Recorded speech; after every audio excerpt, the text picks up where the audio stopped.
Welcome to the Nurture Podcast. This is Iris Sullivan Dare. I'm here with Ginger Edwards, and this is the place where we explore that edge between what is and what is possible and co-creating the world that will help us all thrive. That's beautiful. Oh, it feels so good to be here. We had a little break, but we're back. And Iris, let's just start out with asking our question. What are you nurturing right now? I am nurturing the transformation of my studio space, my workspace, Mm, um, but more importantly, transforming and trying to address a lot of blind space kind of relationships with having an orderly space. So Oh, I've been like, it's been very illuminating. and okay. Do tell. and yeah, it's great. What So, what has illuminated for you?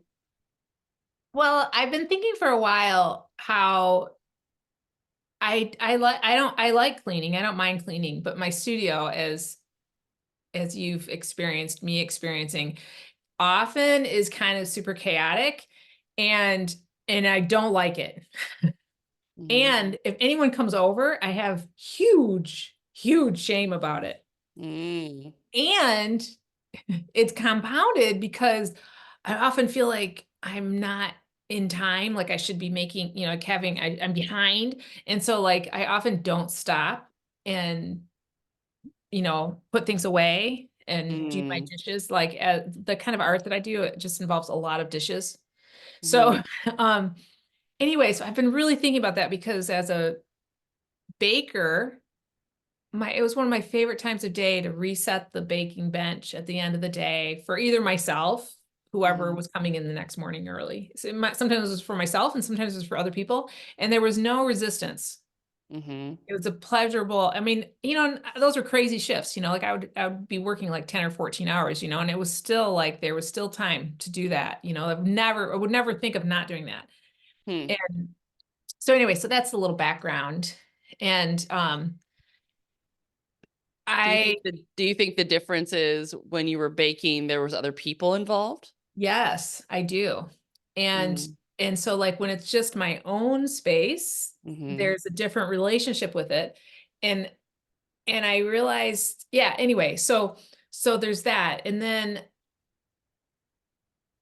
let me just tell you what's been going on. So I have two shows and some other big projects coming up. And so like I thought I was just going to clean my studio like in January and start running, like in February. That's not, this is going to be June.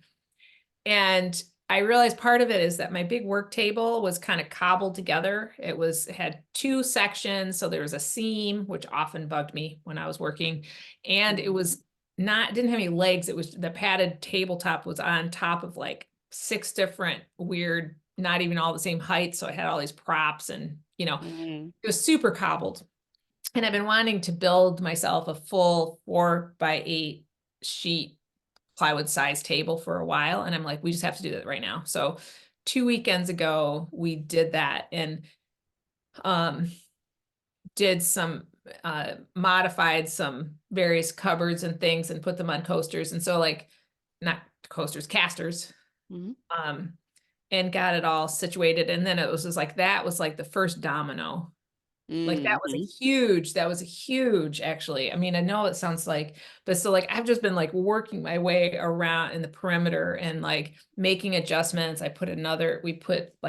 We built a drawer and we made some shelves and like I'm getting some stuff out of there and like rethinking about what mhm, needs to be where I usually do this. I try to do something similar every year for Open Studio tour, which happens in Astoria. But often that's in July, and often I'm like in the middle of teaching season. So it's like really stressful. And I'm like, I'm going to do it in May this year. I'm going to mm, clean for Open Studio in May so that I have all of June and the first part of July to be working in that marvelous space that I create instead of like making it look show worthy, but not actually being more organized. Yeah. Good job. You Yeah. I think this speaks so much to your brain. I don't know? I don't know if that resonates with you, but like everything you said, I mean, I think our spaces, why they bother us when they hit a certain point, like we're just like it has to shift, is that something mentally has shifted or that we need to shift something mentally. And our outside spaces reflect ourselves. Like it's like this is our process, how we think it's Ah, coming through in our actions. So when we create some kind of internal shift in ourselves, all of a sudden the external reminder of where we've been or what was, not it can't, we just can't tolerate it anymore. It was like we have to redo this now. It does no longer, there's a cognitive dissonance with the space that we created around. oh, I love this framing so much. It makes me feel so hopeful. I just feel like because even when you said the main table was all cobbled together with a seam and all propped up and like there has to be some central shift in you, some belief, something that was like not feeling completely like unified. How does that resonate with you when I say that?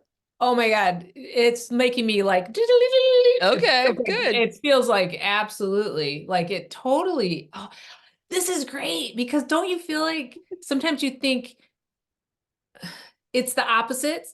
Like, Mm-hmm. like Yep. you're striving to like make it all something and then you'll change, but really I think it's a lot messier than that. I Mm-hmm. don't think it's not linear for one thing. No, no, it's not linear. And but I also, because it makes so much sense to me that when you change that central, whatever that was, thought, Yeah. belief, it manifests in this table. And then everything, like you said, it was a domino, then everything else had to be organized, changed, fixed. Because that is how it goes. Like when we change something big, then it's like, oh, everything that was around that now looks off, has to be reorganized, cleaned, let go. It's just like this domino effect that we have in our lives when we change something interior. Yes. Well, and also like if you think about like family systems in which something is not working and everybody's working around that person. Exactly. And it's like as long as we don't nobody wants to call that person on their shit, Yep. and it's like I needed to call that table on shit. It wasn't working. And we Yeah. made one of the sections of the padded top into a headboard, Mm-hmm. actually. And it's great Yeah. because like the window behind there's a tall window behind her bed, but the window frame was right at Oh his yeah. head. So like all this time he's like, if he ever sits up in bed, it's like whapping his head on all the time. And now we've got this padded headboard. It's That's great. so good. And like another like beautiful metaphor for like not banging your head when you wake up in the morning on something that I love that. I just love that as a metaphor for your brain. Like how, yeah, then you can take the thing that wasn't working where it was and And make it now it has this useful. other job, but it's It higher has you calling. found its purpose. Yeah, its new purpose.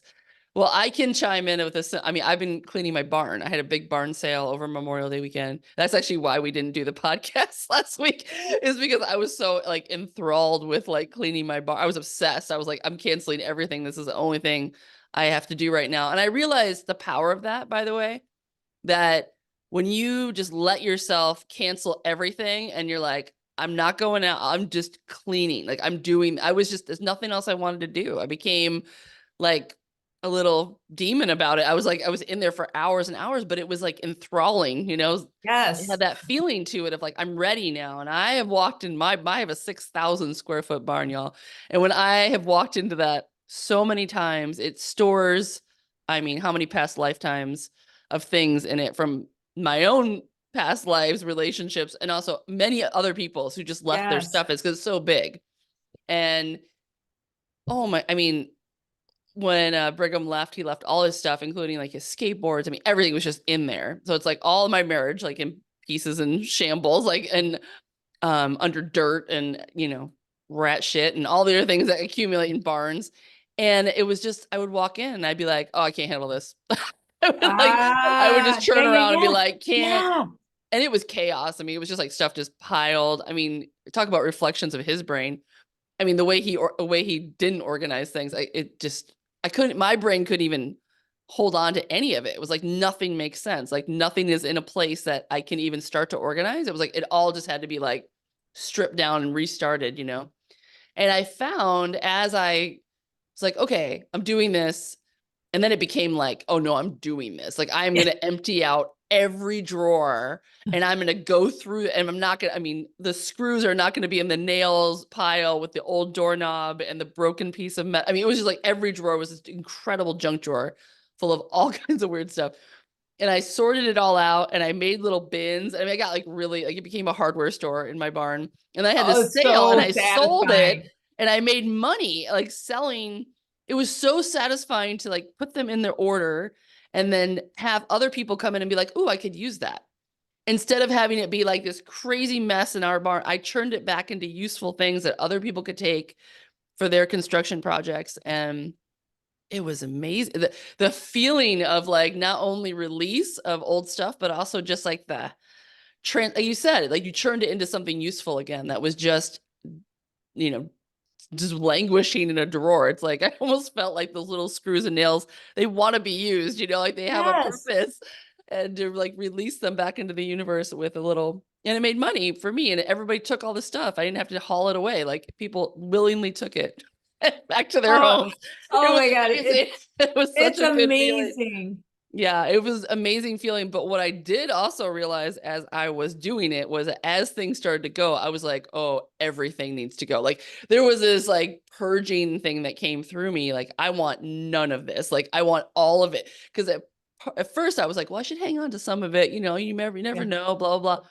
And I was like, no, if I need it in the future, I'm going to go buy it because it all has to just, this barn Yeah. needs to be completely purged. Like it needs all to leave. Did you sell it all? Well, I mean, I sold a lot of it, but I didn't have the time to get through the whole barn. I got through about half of the barn, which was a lot. Which is a lot. But there will be another sale. I think on 4th of July weekend, I'll do it again and I'll do Oh, the second half of the barn. But now I have momentum, you know, and I have yeah. the reward of having money from it, which was not a small amount of money. So it was just like, yes, it was such a good Oh, feeling. But energetically, wow, so powerful. Like I can't overemphasize how powerful the feeling of just seeing that stuff go. Whew, it was just transformative. And now I well, like walking in the barn. Now I like walk around and I spin around in the open spaces and I run my hands along the clean countertops and I just like well, have this feeling of endorphins wash over me. Like, yes, there's like it's amazing. it's very physical. It's physical. It's It is. very physical. Yeah. Like when you're trying, like we were like thinking about rearranging the orientation of the table and we tried Uh-huh. it. It's like it wasn't that it Yeah. wasn't an improvement and it wasn't that it was different. It was like, Mm, no, that feels constricting in this way and in that way. And then when we were like, and then like some other stuff, it's like, oh, that does have to move. yeah. And it was like, oh, that feels so much better with that Yeah. I move. think yes. And I think that for me, I mean, I just realized that sometimes in our lives, we're just like moving stuff around. Like, oh, well, maybe if I take this part of my life and I put it over here by the window, it'll feel better. And we spend so much energy and time like, well, maybe if I just do yoga or maybe if I mean, all these things. Yes. And it's like sometimes like there's bigger fundamental shifts that have to go. Like, you know, you might need to like move or, you know, end the relationship or, I mean, bigger things are going on and like we just won't let go of them. So we're like, oh, I'll put it on its side and I'll put a cloth over it. And, you know, it's like It's like, no, it just has to leave. sometimes things have to leave or you have to leave or big cleansings gonna have to happen to really release the attachment, I think, to whatever because Yes. it's the past. I mean, that's what these things Yes. represent. They represent your past, a past version of yourself that was attached to these things at some point for some purpose. It was probably fine. I mean, I can look at the things I was unearthing and washing off and pricing and being like, yep, I remember when this was useful. And I remember when we bought this tile saw or, you know, blah, blah, blah. And God, you know, like the version of me now has no use for it whatsoever. Like, and she just is junk to her now, which is crazy in a way if you think about your life. and how materialistic we are in this culture. We just accumulate things to Oh, make us feel secure or safe or whatever. I mean, I think when you're an artist, you have a little more, you have a different relationship to things than maybe some well, other 'cause people do. I don't know. well, You could speak to yeah, that. there's, and also because I teach and I teach a kind of a broad Right. swath of different things. And so like, I have many things in sets of 12, Right. like I have Yeah. 12 18-inch stainless steel rulers. I have, Right. like Right. I have paper making It kit makes for sense 10 though. people, Right. like, there's a lot of shit. Oh man, my mom was a school teacher forever, and I mean, her whole Oh, basement is just like lesson plans. Like there's boxes and boxes of like someday if I ever have to teach about, whatever, this is like, all the things I would need for 20 kids. It's like, Mom, you're in your 80s, like that's not happening anymore. But she can't let it go because it's like the perfect lesson plan. So yes, so much. mhm. Teachers have a special need for stuff. But I do think that I'm excited for you and I'm excited for me. And it's interesting that we both picked the same week to do it. I know, it was great. I So was there's so got to be excited. some I'm like, I kind of don't astrological. want to do the podcast. I want to keep cleaning. And you're like, me I too. know, y'all. We didn't do a podcast last week because we were like, we're cleaning and it's important. We're gonna keep going. So It's now so yeah, satisfying. we're reassessing. It was a good decision. Apparently, I feel good about it, and it seriously just makes me want to keep going. I just want to throw away everything in my whole life. I don't want No, any of it. yeah, no, it's really, it's good. Like It's it's good. totally, and like the, oh my God. Yeah. So much like the other thing I realized is because I have done various reorganization of my studio. And I do feel like that I'm going back to your thing saying an internal shift needed to happen before Yes. I could do this next iteration. Yeah. And I was thinking about when the bakery first opened, we also had a bunch of cobbled, used restaurant, blah, blah, blah, weird cabinets made up that we got on the side of the road, literally. Like, like all this like kind of crazy Mm-hmm. eclectic assortment of things to make it work. Mm-hmm. And you would come in for a shift and we didn't have homes for things Mm-hmm. nailed down yet. And you would spend like 20 minutes at least every shift looking for your tools because they Right. had gotten put away the night before in a totally different spot. And then at a certain point, I just remember when it happened for the pastry department that we had a big like close to do a big deep clean, and somebody had this brilliant idea for these little like this little storage unit things. And all of a sudden it was like shashink, that like full body like junk. And they're still using that same system now, Mm. whatever, 15, 16 years later. And Wow. it's like there was a home, everything. And I remember my one of the things I did this last since I've been doing it is like I have homes for things now, and I made little labels for all of the drawers, and it says this is where the screen printing stuff is. This is where Mm-hmm. like all the drawers are labeled now. And as it's been great because it's like once that ball gets rolling, as I am Yeah. sorting in other zones, it's like, oh, this doesn't belong here. It needs to belong with its friends over here and in Mm-hmm. their house. And yeah, I just remember, okay, yeah, I have two Yeah. other things too. Well, it's interesting because like you're talking about the chaos that happens, in businesses, like when people set things up in a weird way, like when you have to, when you first start, like things are kind of cobbled together. And I think that is, and then at some point, like, yeah, the energy shifts and everyone's like, oh no, let's pull this together. Like this, it just, you're past a certain stage of like development, right? You're like, this is real now. We're really doing this. Like we can organize it. And a couple things came to mind. I went to buy a truck once off somebody and it was like, I had driven beat up farm trucks forever. Like beat up Toyotas were like my thing. And I was like, oh, it's a beat up Toyota for cheap. Let's go look at it. And I remember getting into this truck and they were like, it's just, sitting somewhere. You can just go check it out. The person wasn't there. And I got into it with Brigham at the time. And it was really beat up and rusty inside, but it was cheap, and we kind of needed to pick up And I have this alter ego, which I don't know if I've told you about my alter ego, but her name is Bend Ginger, and like she lives in Bend, and she snowboards, and she's a little more affluent, and she hikes in the mountains, and she's just like, I go to Bend, and everyone's like super fit and like snowboarding, and I'm like, ooh, I think there's a part of me that is Bend Ginger, like that would love to be this person, and I've never quite achieved that, but like it's an alter ego, and I sat in that truck. And I felt like, I'm like, yeah, Ben Ginger wouldn't drive this. Oh, nice. And it was like, yeah, this was an older version of me. Like Farmer Ginger would have, maybe I would Yeah. have taught, but my new sense of self, like, yeah, I don't want to drive a piece of crap. Like I'm good. Like this is fine, but I don't want it. And it was a moment when you realize like the stuff doesn't match who you are Nice. anymore. Nice. I love Like there was that. a because and that's the eternal shift I'm talking about. Like when you change internally and you don't even realize it until the stuff is confronting you, and you're like, yeah, no, this isn't me anymore. And I'm sure that people do that with their wardrobes and their haircuts and everything else. But like suddenly you just like look at it and you're like, yeah, that doesn't fit me of who I think I am, or even maybe who Yes. I Yes. aspire to be. But this is not where I'm going. This is not the direction I want to head in. And the second story I want to tell around what you said was Cardum, which was our big recycling center Oh, down here, yeah. and used to be a big thrift store and like reuse center, kind of like the rebuilding center in Portland. We had like a rural version of that, and it was in existence for a long time. Like I had moved here in like the early 2000s, and then had gone. Like I don't know what it shut down, but it was not that long ago. But they used to have this big party, the Trash Bash, and they just had the 20th anniversary, but it's a much smaller party now because they don't have the whole transfer station. It used to be like the whole thing, right?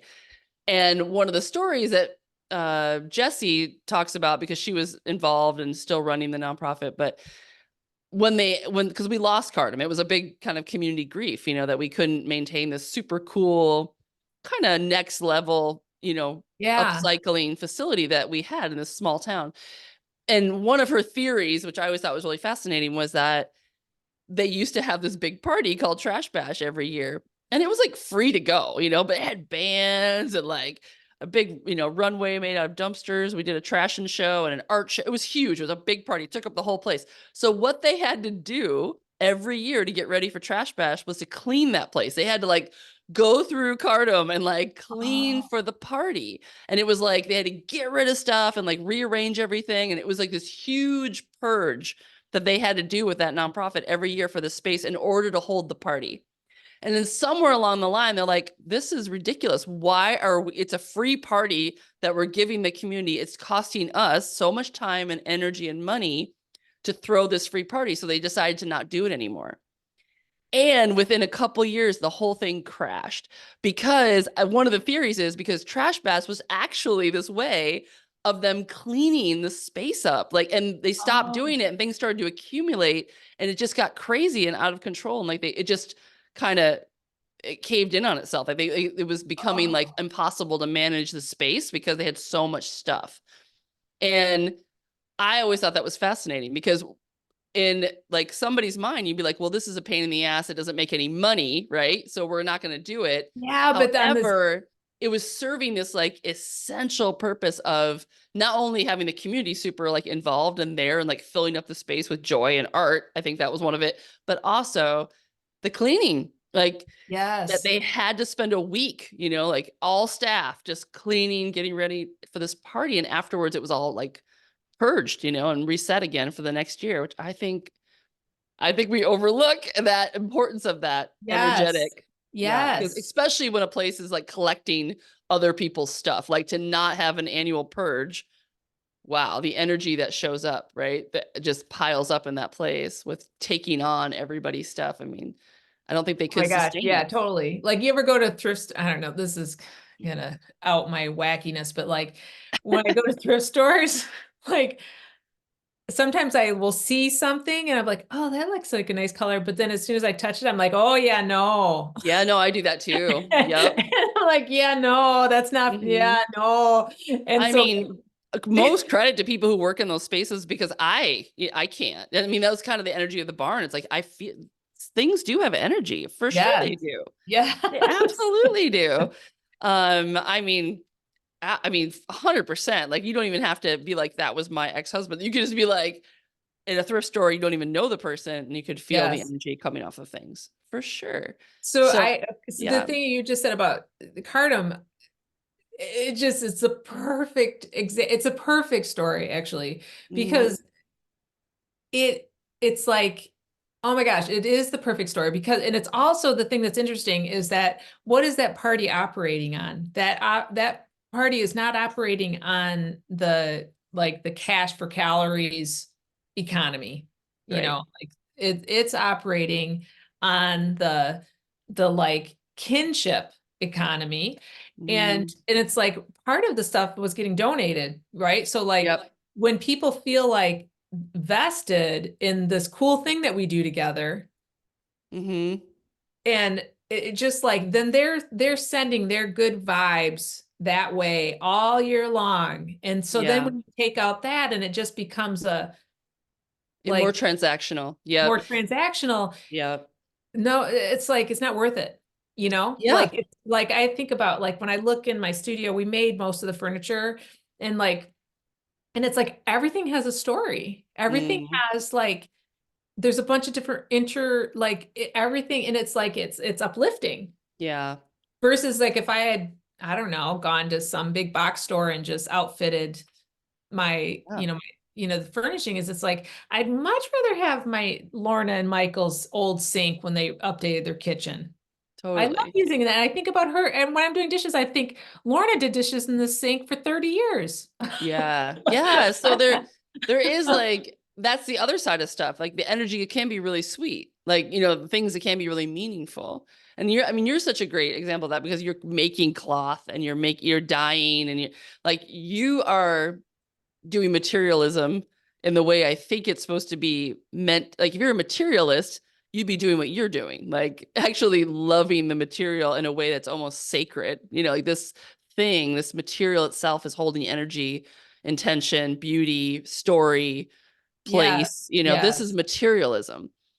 And I think we're not materialistic, we're consumeristic. We just buy yes, yes, and dispose because there's a yes. dopamine hit to buy things, right? And also we're just in like a advertising maelstrom, which tells us that we need to be doing that to be And this presentable. this this dress is sewn together a bunch of samples from doing kids program. So Yeah. it's Yeah. it I made mean, that's why artists just are amazing ironically. because yeah, they take the kind of they take the consumer culture and then they actually make something like complete that makes you go, oh wait, like this is meaningful now. This has actually imbued with an artist's intention, not just like to sell and get rid of it. And I feel like the other part I wanted to say about Trash Bosh was that it was one of those parties that everybody came to. It doesn't matter what you believed, doesn't matter like what side of the political spectrum you're on, if you cared about recycling or not. You know what I mean? It was just like everybody came to. It was a big free party at the dump, and everybody like brings in trash or recycles. Like everybody went to Cardum. It was just something, no matter where you were on part-time, home or full-time local or whatever. You went to Yeah. this party. So it was just you felt connected to the place because you probably picked something up there or dropped off something or whatever. So it was this like great leveling of a community that we're in, which tends to be very income stratified. The coast is Yeah. very income stratified. We have like really, really wealthy people and then people who are struggling without housing. We have that. And so it was a place where everybody was together at once and everybody felt like there was something about being with all the refuse, like all the stuff, all the Oh, things we've discarded or transformed because there was a lot of art yeah. going on. It was very leveling. Like we were all together in the same moment. Like nobody, there was no. It was a really cool party that way. I really appreciated that because I was actually hanging out with people I never would see at private parties or you know other places, and so it was serving lots of purposes. It was pretty cool. I do feel like that it's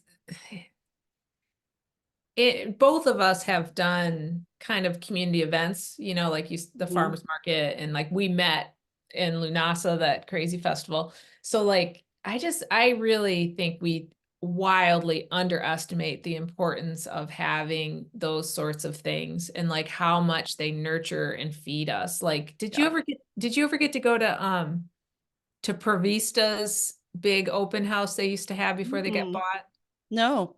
They're a specialty food warehouse in Portland, and now they got bought out by somebody, but like they used to have this big annual party, and they would literally fly in like anchovy fishermen from Portugal and olive farmers and pasta makers.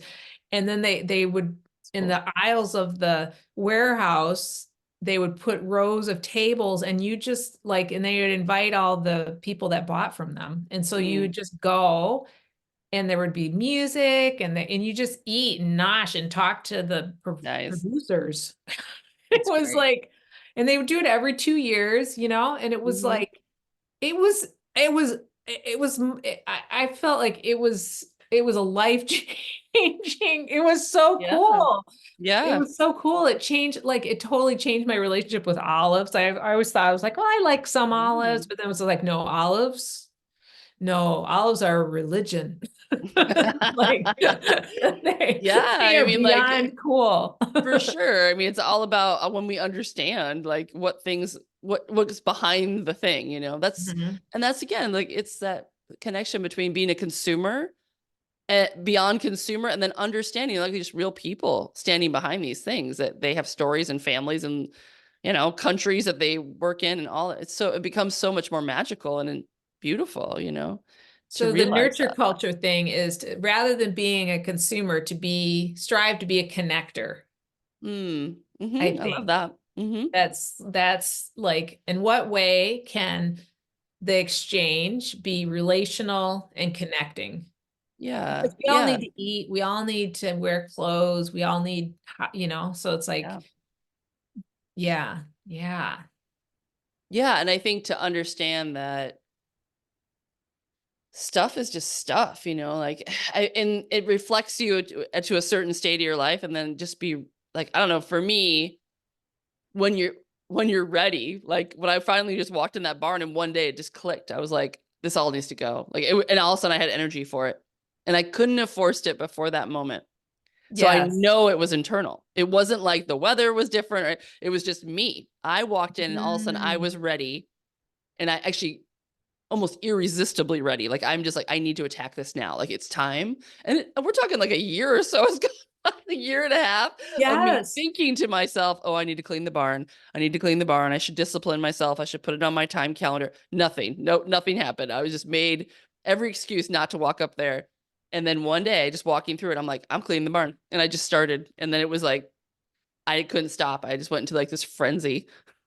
I know And now that I've gotten like the friend, now it's easy. Now when I walk in there, I'm like, oh, I should take that section out. Now I can see it.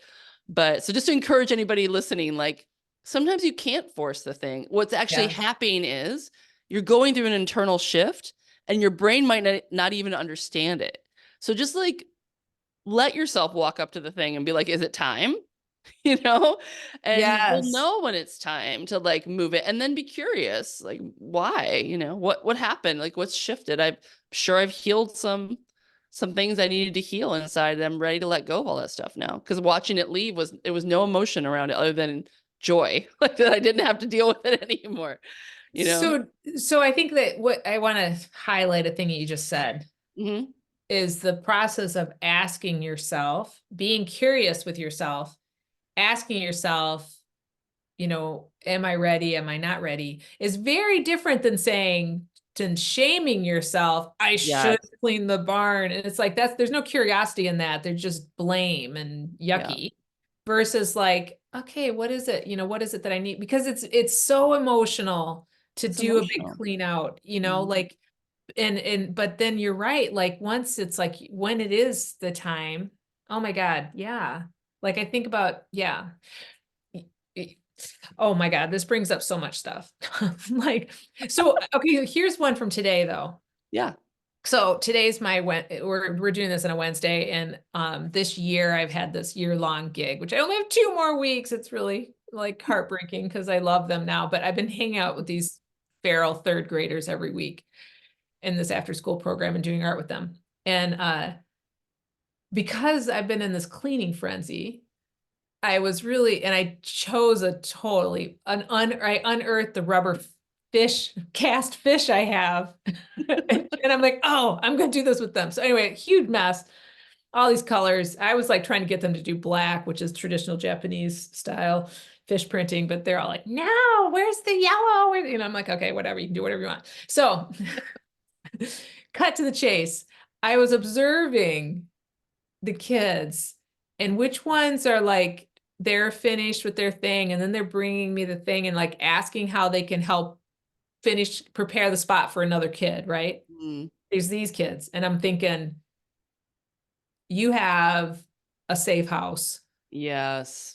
And then there's the kid that's kind of like grabbing and whatever, and then like they just finish and then they just walk away and like there's a paintbrush with paint on it on the Yeah. floor and their space is a complete sty. And I'm like, because I know these kids because I've been hanging out with these kids all year, I've got some strong Mhm. hints over the months, but it's Right. like I realized there was this huge correlation to how chaotic is their home life. Totally. And there's some kids that I think have very rigid home lives and their relationship to cleaning and stuff feels very different Mm-hmm. because they're experiencing intense control, which is also a form of abuse, right? So like it's not like they're like kind of manic to help you. Mm-hmm. They were Right. no, they weren't, so like, which is a very different thing. This was Right. the like just kind That of and that rents like approval is safety, right? Like, yes. yes. And versus like I'm like, would you be willing to wash these fish off? And like there were three, and then it was a fun job, right? Because I feel they're rubbery and weird, gross, like so like that was very popular. Like that went from one kid to four kids, and I was like, Right. great, and they got to be outside. So it was all wonderful. But like anyway, I was just like observing as I was cleaning Oh, at the yeah. end of the day. And they had this I mean, like if you think of like attachment styles in relationship to stuff, I think they're the same. You have anxious, avoidant, mhm. and secure. And you just described those three things perfectly. You have the people who can't deal with stuff. They're just like, I'm out, like won't clean up, like can't deal with it. You have anxious who are like overly concerned and maybe not, even in a healthy way, like, but stressing out about it, doing it right. And then Yes. you have secure people who are like, oh, I'm done. Here you go. Like, it's not a big deal. It doesn't present an issue for some people. People don't have like big hangups. Not everybody does, but it does show up for sure. I Yes. know one of my coaches like often will say like you can watch the background of Zoom calls like when she's coaching people and like they get over time like the room gets less cluttered and more organized just as the result, and she can tell like the coaching Oh, is sticking, like there's something that's changing internally in the person being coached, that like their background of their space just starts to look a little more normal, a little more organized, and that's just like your brain is becoming a little more like I ready to think. structure. It's not that your brain is becoming more organized, it's that it feels safer. Like it feels safer to have that. Like that feels more normal Yeah. than chaos. Because we get attached to the things that feel normal to us, which you can see in the kids. It's so interesting because children don't have this huge extension on into their lives. You're seeing it like in real time. This is when we form those things, like in third grade. They're Yes. in it, we carry it in like 40 years later, but they have it right now, that whatever is happening at home feels safe and normal to us. And they're just not thinking anything of it. Like this is just, what we do. And yet we carry that on until like we're 53. And then here we are You're trying to figure it out. still trying to figure it out. And I know for me growing up that, yeah, like I like things were messy and chaotic.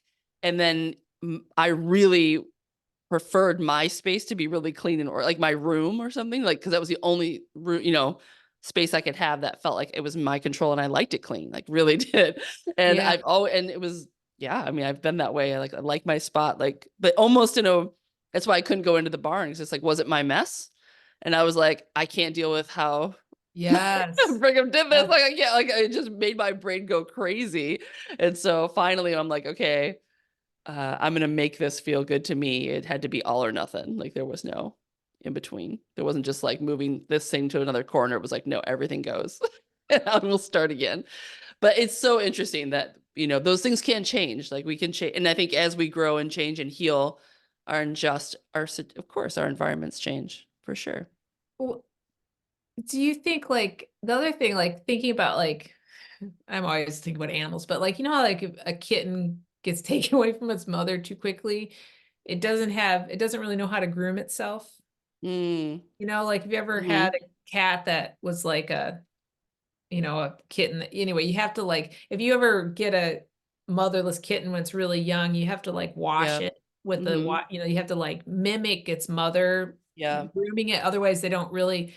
And so like our cat Rat Bag was he was a very ineffectual groomer. That's Um, the name rat bag. his name was Rat Bag. He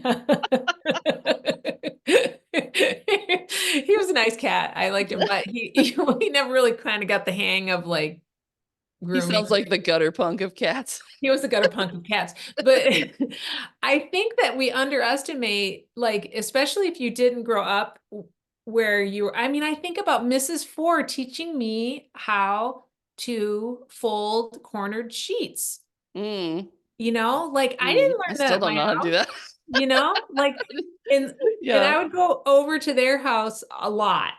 And she had five daughters, and she always referred to me as her sixth daughter. Actually, Aw. my friend who was my age was like my third cousin, you know, because I grew up in a little tiny farm town.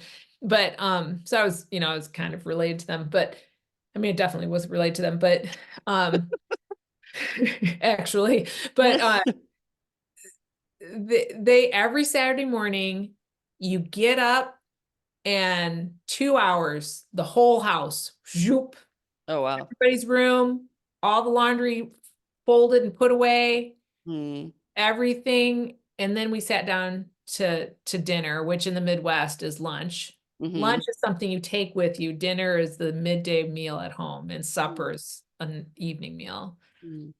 growing up. And then you move to the West Coast and nobody knows what you're talking about.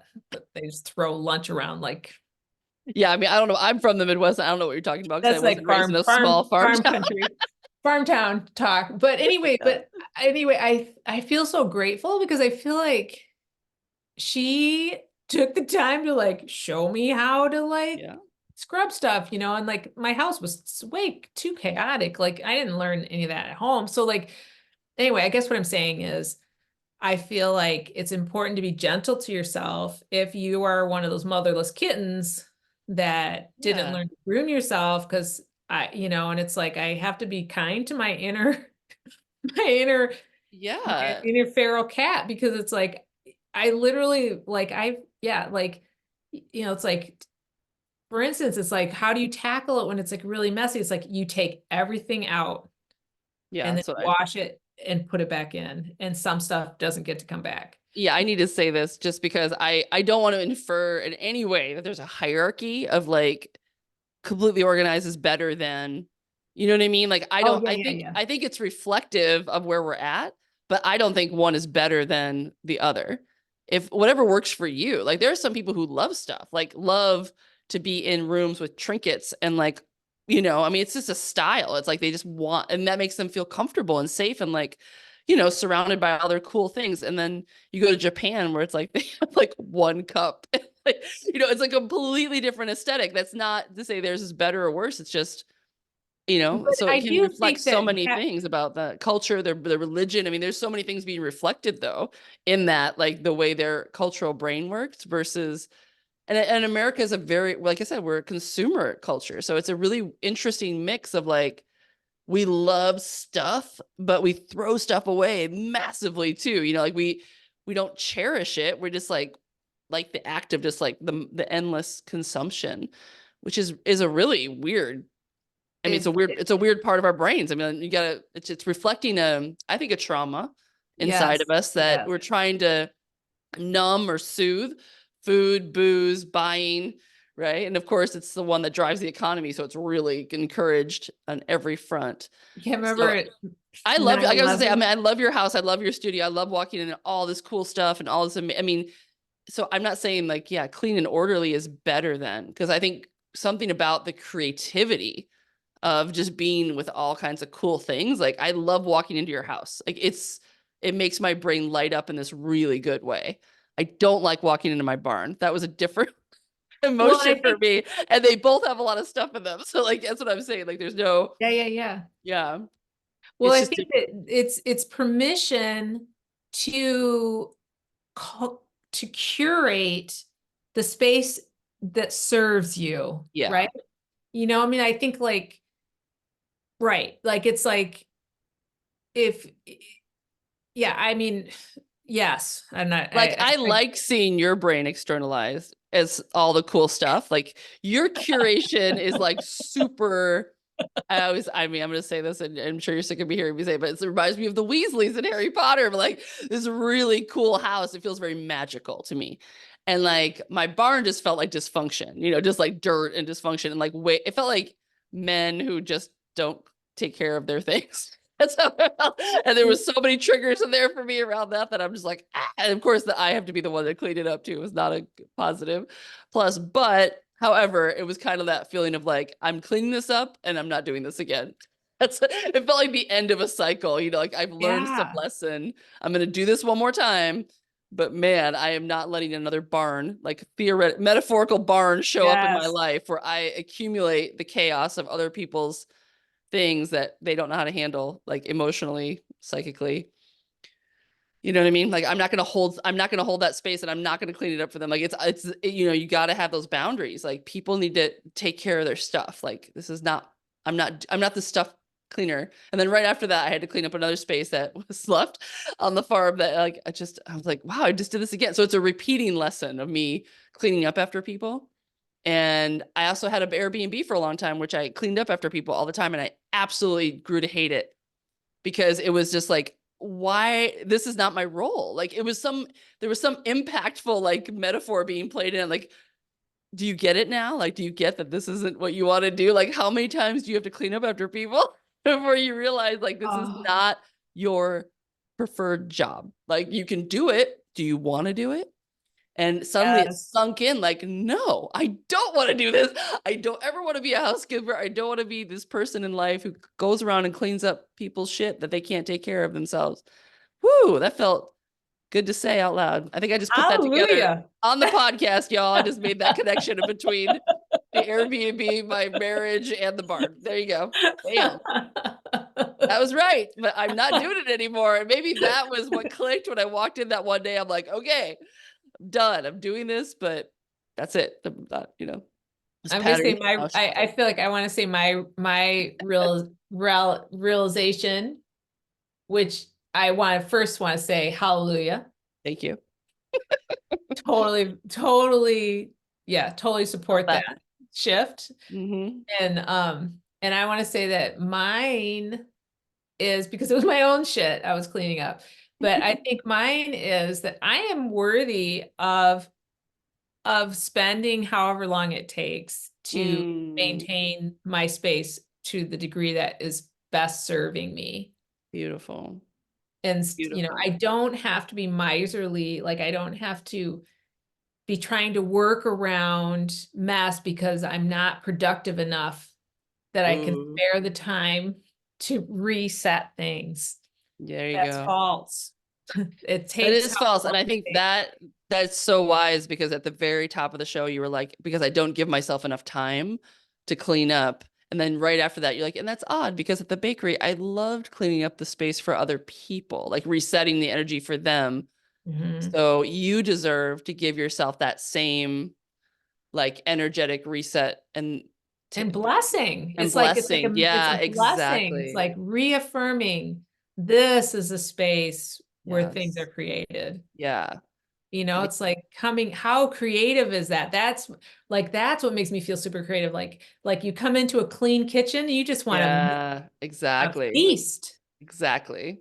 I Yeah. want to make a visual feast. Mm, beautiful.